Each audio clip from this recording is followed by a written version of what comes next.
उसने पहली नाते पाक पढ़ी। उसका मतले का दूसरा मिसरा था कि जिसने लाकर कलामे इलाही दिया वो मोहम्मद मदीने में मौजूद है। 4 मिसरे मेरे जहन में आ गए और इन्हीं 4 मिसरों पर आज के इस मुशायरे में नातिया दौर को मुलतवी करके हम गज़ल की तरफ चलेंगे कि हमने कहा हक़्क़ो सदाकत का प्याम आज भी है, मेरे सरकार का किरदार तो आम आज भी है। हमने कहा हक़्क़ो सदाकत का प्याम आज भी है, मेरे सरकार का किरदार तो आम आज भी है। ऐ मदीने की ज़मीं मैं तेरे सदक़े जाऊं, तेरे अंदर मेरे आका का क़याम आज भी है। ऐ मदीने की ज़मीं मैं तेरे सदक़े जाऊं, तेरे अंदर मेरे आका का क़याम आज भी है।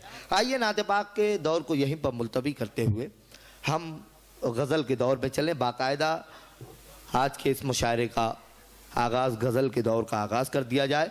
मोहसिन उम्मीदी साहब से मैं बहुत ही अदब और एहतराम के साथ गुजारिश कर रहा हूँ कि जो रास्ते में ये बूढ़ा शजर नहीं होता।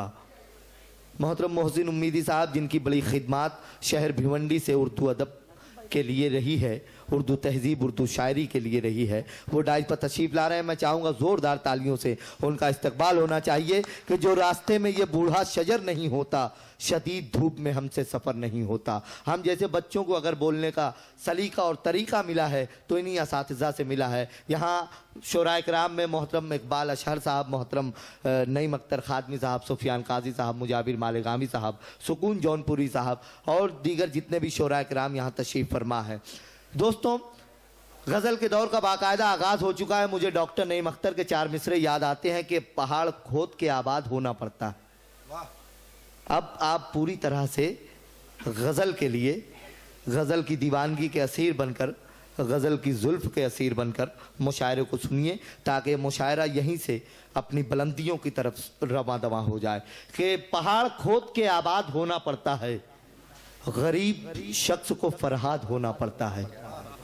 पहाड़ खोद के आबाद होना पड़ता है, गरीब शख्स को फरहाद होना पड़ता है। और किसी को यूं ही नहीं मिलती दाद शेरों पर, गजल के इश्क में बर्बाद होना पड़ता है।